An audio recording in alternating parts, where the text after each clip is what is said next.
Hey guys, thanks for coming back for another chapter in our anxiety podcast series. Today we are going to look at reflection and how you can arrive at acceptance and move on from there.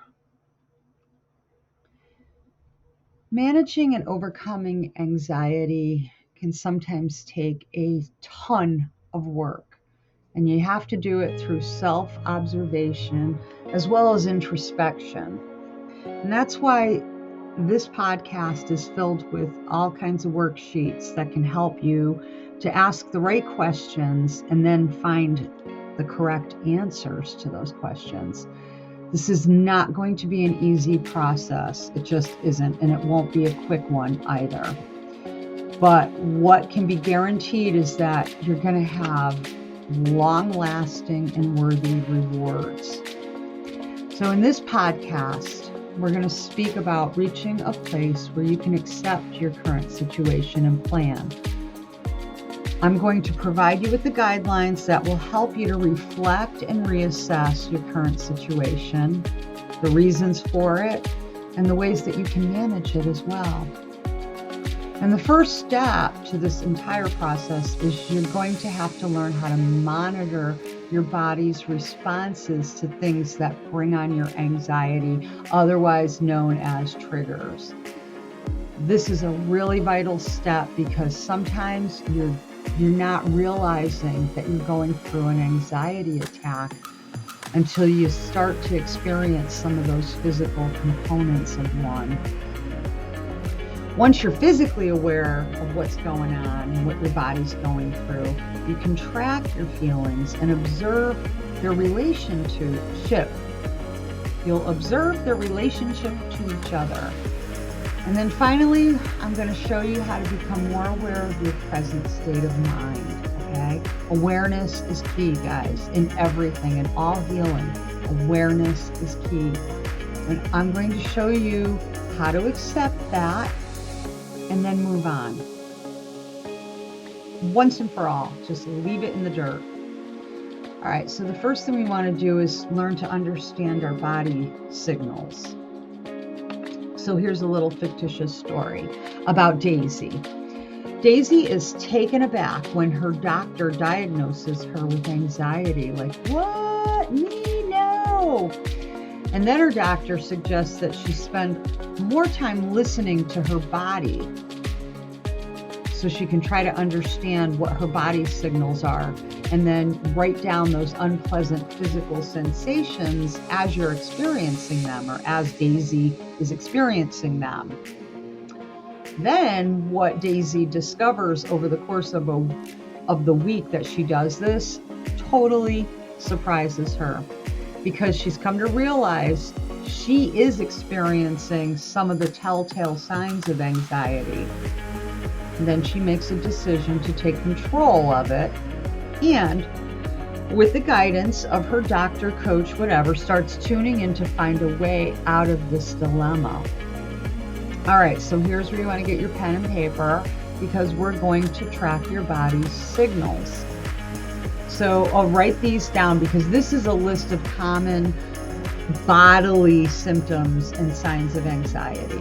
And you want to keep track of any signs that you experience for at least a week, along with the day that you experienced it and what the situation was that led up to that experience. Okay. Now, some of the symptoms might be like that of an illness, like you're coming down with something or you're sick or whatever. If your symptoms are indicative of an illness, you need to go see your doctor. Definitely consult your doctor. But if your symptoms are a result of your anxiety, then you're likely going to have an emotional thought that led to it. All right? Here's what you experienced. Increased heart rate.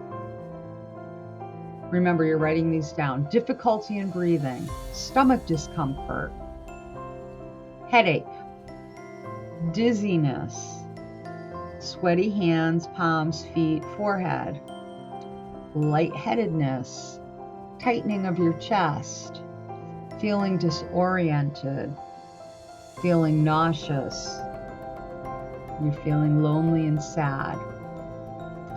At the end of every day, I want you to review your notes and then take the time to think about what you feel and write your feelings. Write them down. You really want to become aware of all of this. This is huge in overcoming anxiety, huge in overcoming anything really that's holding you back. All right, minding your moods. After you've become more aware of your body's signals, you're probably going to want to explore connecting them with your mood changes, okay? So after you become more aware of your body's signals, you may be able to connect them with your mood changes, okay? So you want to track your moods every day for an entire week. How do you feel when you're happy? How do you feel when you think you're feeling anxious? What's your mood like? How do you react to emotional situations?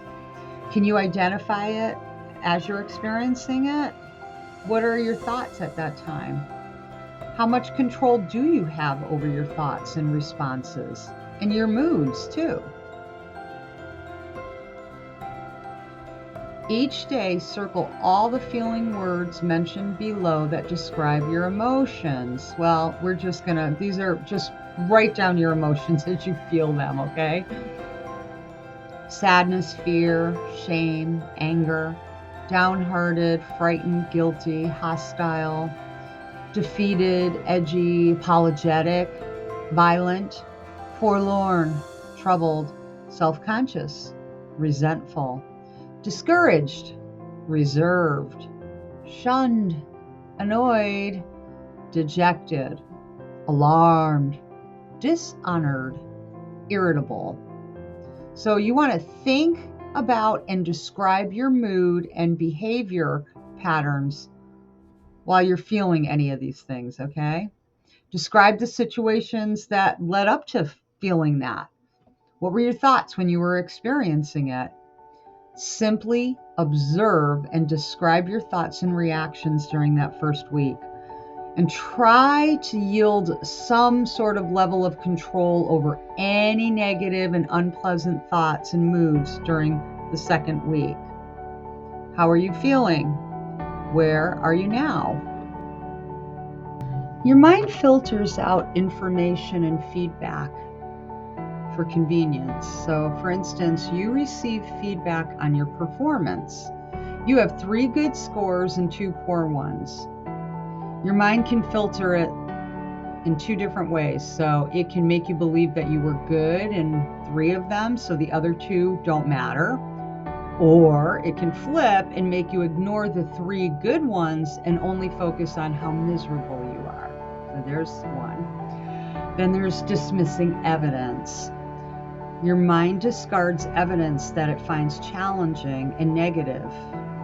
For instance, you're preparing for an exam and you're worried that the lessons that you skipped might end up on the exam. And so your mind just dismisses it by believing it already knows that those lessons won't be on the exam. Oh my gosh, right? I laugh, guys, because I have done these things. That's why it's fun, but not good. And then there's generalizing. You look at a single unpleasant incident, and then you decide that that event represents a general unrelenting trend. For instance, you tell your friends that they are never there for you and are always late when they might have missed a few events and in actuality they might have only missed a couple of events and they really are caring and punctual people, but you'd like every time and you always and all that. You don't want to generalize, but if you're a generalizing person, and I've been guilty of it in the past before I did my healing work, definitely have done that, the all or nothing. Here's one: presumptuous. You assume that you know what others are thinking about you or about anything. You know what they're thinking, and you don't even confirm that with them. Okay, so for an example, you take it for granted that the other person might be okay with your choice of decisions for them. You just assume, yeah, all right, that's asking for trouble. Emotional reasoning. If you're feeling something, then that is the truth, the reality. For instance, if you're afraid of something, then it has to be dangerous. If you don't like working on your anxiety, then you believe that you can't overcome it, so therefore you're just going to have to live with it. There is unreliable forecasting, which is you assume a negative thought will manifest into reality. You fear driving, and so you convince yourself that, you're probably going to get in an accident if you drive, so just don't do it. Overcoming distorted thought patterns. Here we go. So reflecting on the things we just mentioned a little while ago, I want you to take the time to truly reflect on each of those patterns. And when you're ready, spend time and check if you display any of those patterns.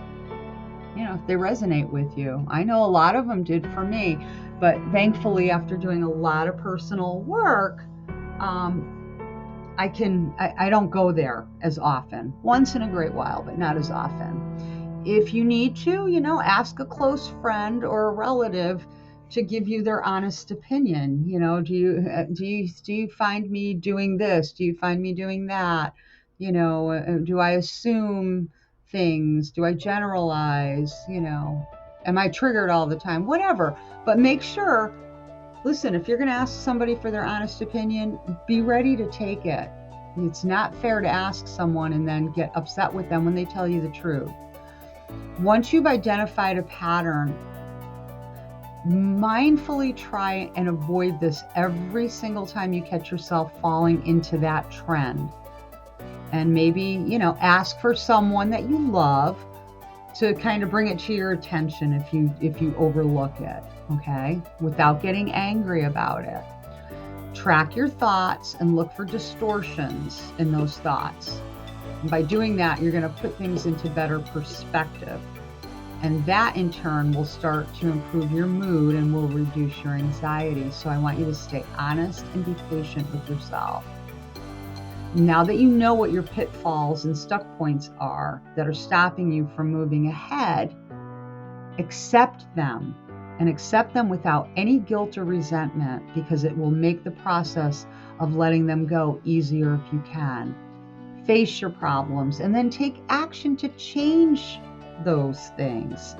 Assess your responsibility and then determine your next steps. And you can start by replacing any negative thoughts with positive and constructive thoughts. Change your perspective.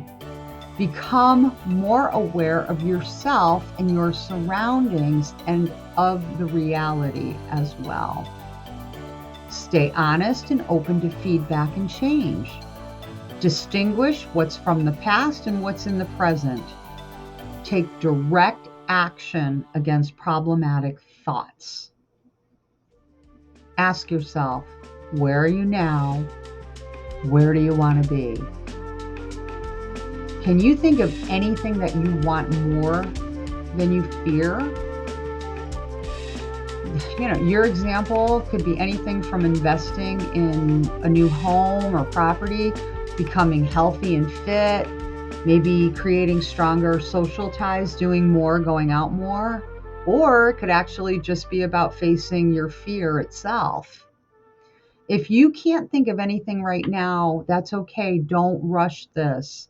You want to take your time and let the questions marinate for days, weeks, months, if that's what it takes.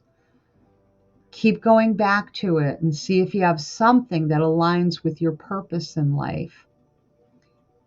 When they hit you, write them down, because they will. Now you have your goals in front of you. What in this world can stop you from achieving them? I'll tell you what, nothing. And in the next few chapters or podcasts, I'm going to show you how.